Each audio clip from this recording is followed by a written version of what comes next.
बघा असे मस्तपैकी नजारे आहेत ह्या जिजी साहेब लोखंडी सस्पेन्शन ब्रिजचे. आणि मस्त झुलतो.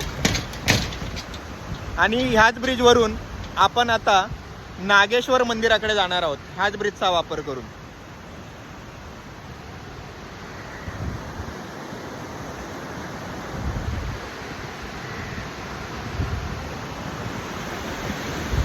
खळखळणारी नदी आहे बघा.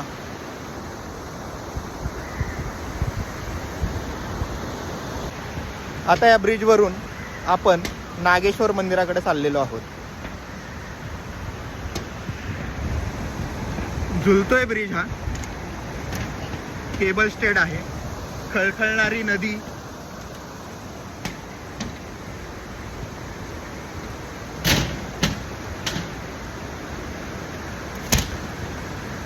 बघा किती मस्त आहे नजारा. दगडी पायऱ्या आहेत इकडे. मंदिराकडे चाललोय आपण. माझ्या मागे बघून घ्या. हे नागेश्वर मंदिर आहे. आणि नागेश्वर मंदिराच्या इथेच बाजूने एक मस्तपैकी मोठा ओढा चाललाय. नदी चाललेली आहे. त्याचं पाणी खळखळतंय. नजारा आपण आता बघणारच आहोत. चला तिकडे जाऊयात.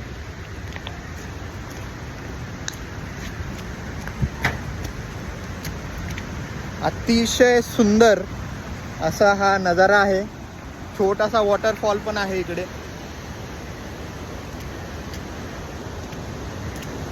वॉटरफॉल बघू शकता माझ्या मागे.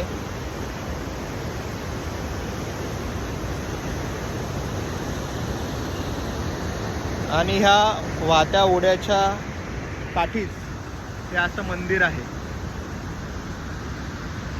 मंदिराचा परिसर बघा.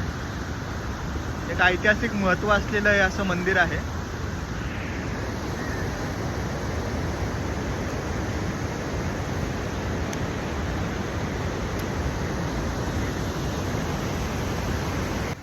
ऐतिहासिक वारसा असलेलं हे मंदिर पुण्याच्या अगदी जवळ आहे. नंदी महाराज हे मंदिराचं प्रवेशद्वार आहे.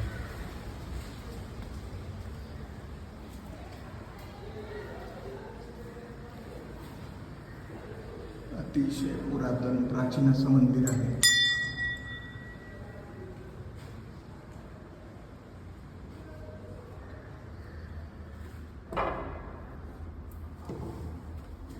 जय नागेश्वर.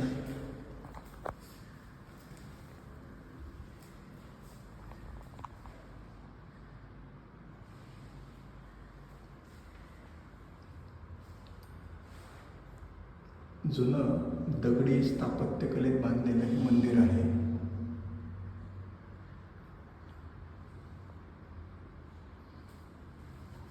अतिशय प्रसन्न वाटतंय गाभाऱ्यात आल्यानंतर ना.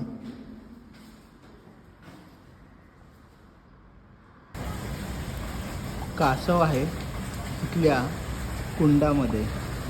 तर मंदिर परिसरातच नागेश्वरांच्या इथे एक गोमुख आहे. त्या गोमुखातून सतत एक पाण्याची धार लागलेली असते. पाणी येत असतं आणि हे कुंड तयार झाले त्या पाण्यातून. तर विठ्ठल रुक्मिणीची मूर्ती बघू शकता आपण.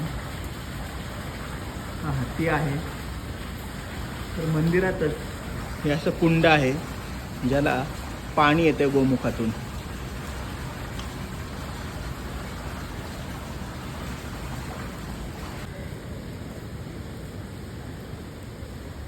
साईबाबांचं एक मंदिर दिसतं इकडे.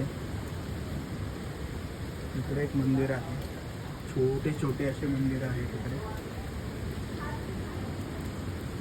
नागेश्वर मंदिराच्या आवारातच ही सुद्धा मंदिरं आहेत. वास्तुकला बघा. कार्तिकेयांचं हे मंदिर आहे.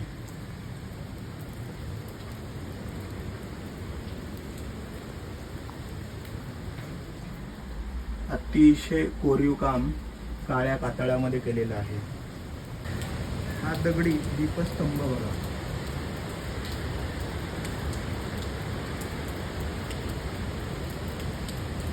याच्यावरती हनुमान सुद्धा कोरलेले आहेत. मगाशी जे आपण कुंड बघितलं पलीकडे ज्याच्यामध्ये कासव वगैरे होतं त्याच कुंडातलं पाणी तिकडनं ह्या गोमुखातून पण बाहेर येतं आहे. बघू शकता तुम्ही, थंड पाणी, एकदम स्वच्छ असं खळखळणारं पाणी.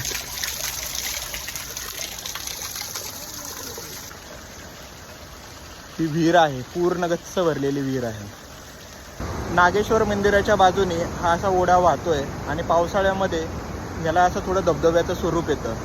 खळखळणाऱ्या पाण्यामुळे निसर्गामध्ये असा पाण्याचा आणि त्या ह्याचा नाद असा सगळीकडं मंदिर परिसरामध्ये पसरलेला असतो. हे मंदिर शिवकालीन असून असे अतिशय असं याचं ऐतिहासिक प्राचीन महत्त्व आहे.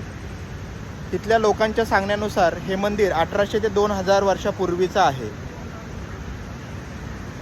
आणि सगळ्यात महत्त्वाची गोष्ट म्हणजे शिवाजी महाराजांच्या स्वराज्यातले जे सुरुवातीचे सरदार होते, सरदार कान्होजी जेधे, तर त्यांचं हे कुलदैवत आहे. निसर्गाने वेढलेला परिसर हे या मंदिराचं एक वैशिष्ट्य आहे.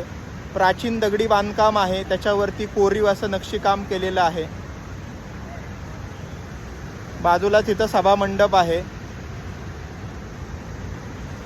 तर पुण्यापासून साधारणतः 60 ते 65 किलोमीटर अंतरावरती आहे.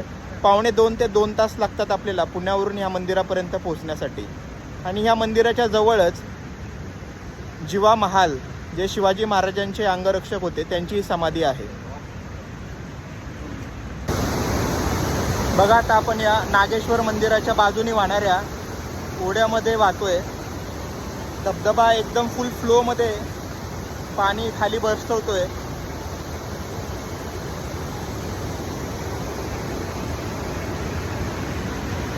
अतिशय आनंद वाटतोय, अतिशय मजा येते.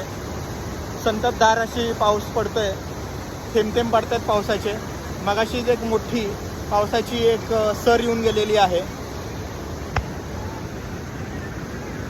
पाणी बघा असं जरा गढूळ झालेलं आहे.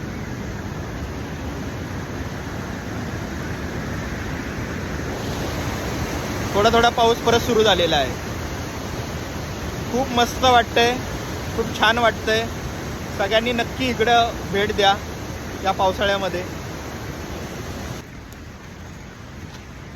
माझा भाचा येतोय मागून, रणवीर. हळूहळू भावानी मस्त रेनकोट घातलेला आहे. आता आम्ही परत सस्पेन्शन ब्रिजकडे चाललेलो आहे. सस्पेन्शन ब्रिजवरून गाडीत बसणार आणि पुढच्या डेस्टिनेशनला जाणार.